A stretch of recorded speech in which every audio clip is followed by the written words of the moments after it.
Heat, sun, high summer. You can love it or you can hate it, but as gardeners, what we're really thinking about is water and watering.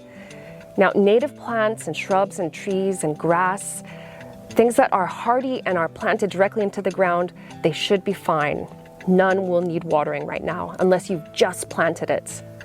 Garden veg, potted plants, and some ornamentals, on the other hand, will need watering, and in some cases, daily. It's hard work, but necessary to keep them alive. But there's also this memory of past hosepipe bans on our mind too. And this week, a local photographer, Peter Kelly, shared a photo of the reservoir out at West Baldwin. It looked worryingly low. That, coupled with increased demand, about 20% more water is being used right now, we could see potential hosepipe bans this summer, especially if this hot, dry weather continues. There's a fine line between using water and wasting water. So please think twice before washing your car, power washing the patio, or putting the sprinkler on the lawn.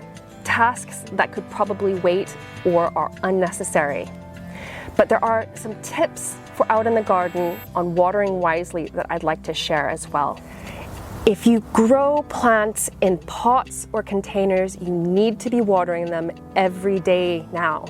Evening is best because it gives the plants time to absorb moisture overnight before the sun comes back out and starts evaporating it off. If you forget to water in the evening, you can do it in the morning. Pots and containers greatly benefit from being sat in plant pot saucers. Now, here in my garden, I have a lot of containers that are just sat on the patio or sat on the ground, and they are losing water out of those drainage holes. So what I'm doing is I'm tucking saucers, those plastic plant saucers, underneath, and so they're capturing excess water and feeding it back up into the plant pot throughout the day. Terracotta ones work as well, but they have a tendency to absorb the water and it evaporates off. So plastic ones in this case are actually better. When you are watering your plants, don't water the leaves. Plants don't absorb moisture through their leaves, and so wetting them is just wasting water because it's just going to evaporate off. So get really close, and with either your hose nozzle or with a watering can, water at the base of plants. Now, out in the garden, first thing, please do not water your grass. Grass never needs watering aside from when it's first laid as turf or seed.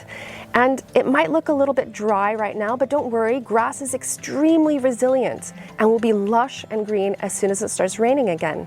Watering grass takes a lot of water and it's a huge waste of water, so avoid it at all costs. Garden veg, on the other hand, are different. You do need to mollycoddle them quite a bit.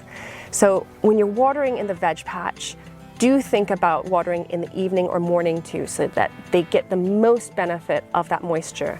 Avoid using sprinklers if you can, because they are another huge waste of water. They spray water up into the air, they spray water onto the foliage, and a lot of that just evaporates off. So what you can do is water at the base of plants if you're going to be doing it manually, and if you want to save time and effort, especially in the long run, install seeper hoses. And these are hoses that are perforated and they seep water out gradually. And this is definitely not the last hot summer we're going to have, so they're going to be a very good investment. Lastly, Sandy at the Manx Hedgehog Conservation Society shared a disturbing post on Facebook this week. A concerned member of the public sent in a photo of a hedgehog lying dead on her lawn. It died of dehydration. So please, when you're out watering the garden or enjoying these fine evenings, set out a low, shallow dish of water, or several of them, in your garden today. It will save the lives of hedgehogs and other wildlife in your garden. And keep an eye on them too, and keep them topped up.